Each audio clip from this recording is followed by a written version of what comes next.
Halo anak-anak, bagaimana kabar kalian? Mudah-mudahan sehat selalu ya.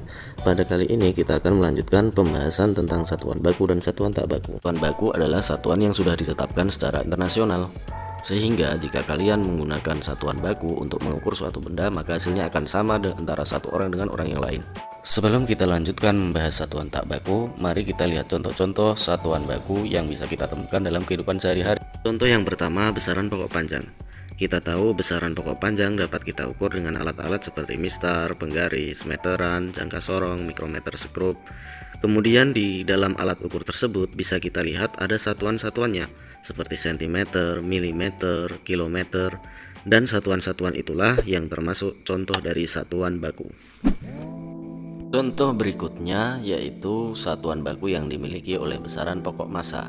Pada alat-alat ukurnya bisa kita lihat alat ukur besaran pokok massa seperti pada timbangan bisa kita temukan satuan seperti gram, kilogram, kemudian ons, dan lain-lain.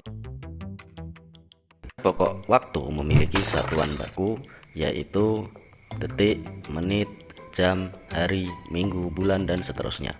Tetapi di antara satuan-satuan yang dimilikinya, second atau detik adalah yang menjadi satuan internasional.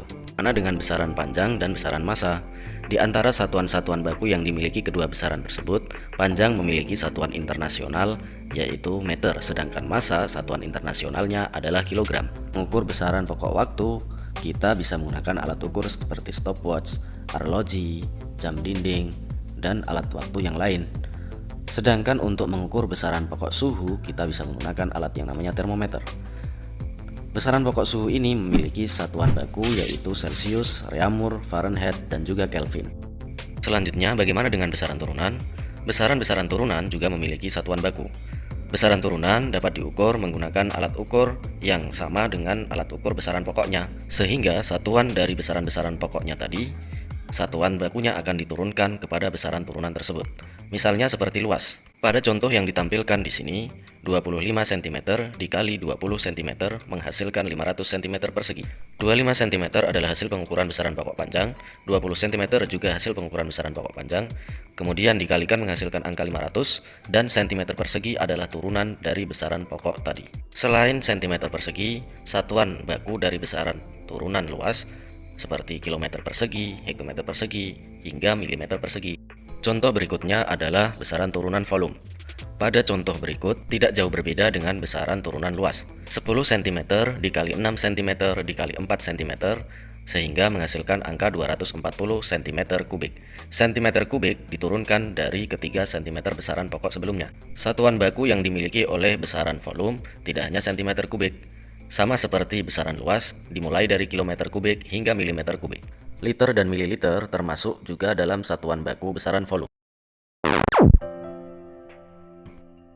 Pengukuran adalah membandingkan suatu besaran dengan standarnya, yaitu alat ukur. Sebenarnya kegiatan pengukuran ini sering kita lakukan dalam kehidupan sehari-hari. Misalnya, ketika kita sedang menjahitkan baju atau pakaian, maka kita akan diukur dulu ukuran tubuh kita. Tidak hanya itu saja, kegiatan pengukuran sering kita lakukan dalam kehidupan sehari-hari di berbagai macam aktivitas. Begitulah pentingnya kegiatan pengukuran. Jika pengukuran tidak dilakukan, maka suatu hal tidak akan sesuai dengan yang kita harapkan atau kita rencanakan.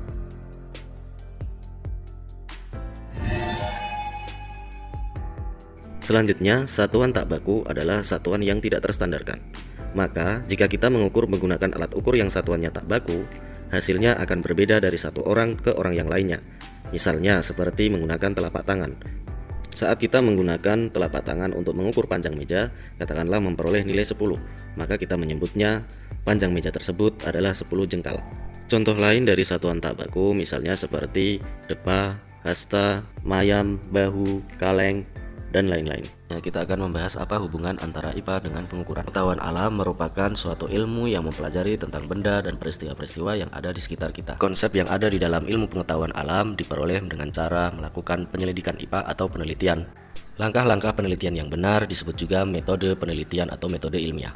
Di dalam metode ilmiah, salah satu tahapannya adalah melakukan pengamatan atau observasi. Kita ketahui pengamatan dapat dilakukan dengan dua cara, yaitu dengan cara kualitatif dan dengan cara kuantitatif. Untuk bisa melakukan pengamatan dengan cara kuantitatif, maka kita perlu melakukan pengukuran. Selanjutnya kita akan membahas konversi satuan. Bisa kamu lihat contoh lembar kerja siswa berikut. Soal nomor 1, 60 cm sama dengan titik-titik meter. Tentunya soal seperti ini mudah untuk kalian kerjakan karena sudah pernah diajarkan sewaktu di SD dulu. Seperti yang kita tahu, cm dan meter dalam anak tangga konversi dari cm ke meter naik 2 tangga. Sehingga 60 dibagi dengan 100, hasilnya adalah 0,6.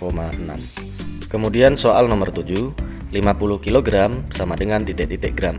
Kita tahu kilogram ke gram turun 3 tangga, sehingga 50 dikali 1000 hasilnya 50.000. Kemudian untuk bisa menjawab konversi satuan waktu, kalian perlu mengingat-ingat perbandingan-perbandingan yang ada. Misalnya 1 menit adalah 60 detik, kemudian 1 jam sama dengan 60 menit, kemudian 1 minggu sama dengan 7 hari, 1 hari sama dengan 24 jam, dan perbandingan-perbandingan yang lain.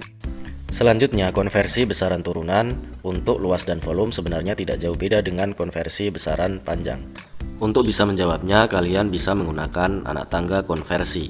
Jika besaran panjang naik 1 tangga dibagi 10, turun 1 tangga dikali 10. Untuk anak tangga konversi luas, naik 1 tangga dibagi 100, turun 1 tangga dikali 100. Sedangkan untuk anak tangga konversi satuan volume, yaitu jika naik 1 tangga dibagi 1000 dan turun 1 tangga dikali 1000.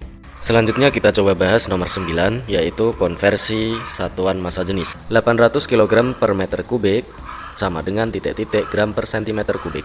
Untuk bisa menjawabnya, kita harus mengkonversikan satu per satu, yaitu 800 kg kita konversikan menjadi gram, kemudian 1 meter kubik kita konversikan menjadi centimeter kubik. Kenapa 1 meter kubik? Karena meter kubik tersebut menyimpan angka 1. Sehingga setelah kita konversi, hasilnya 800.000 gram per 1 juta centimeter kubik. Dibagikan maka hasilnya 0,8 gram per centimeter kubik.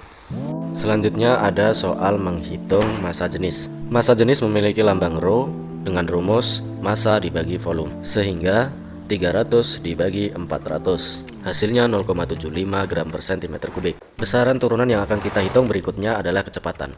Rumus dari kecepatan adalah jarak dibagi waktu. Lambang dari kecepatan sendiri adalah V. Sehingga 300 meter dibagi 3 menit dan hasilnya adalah 100 meter per menit.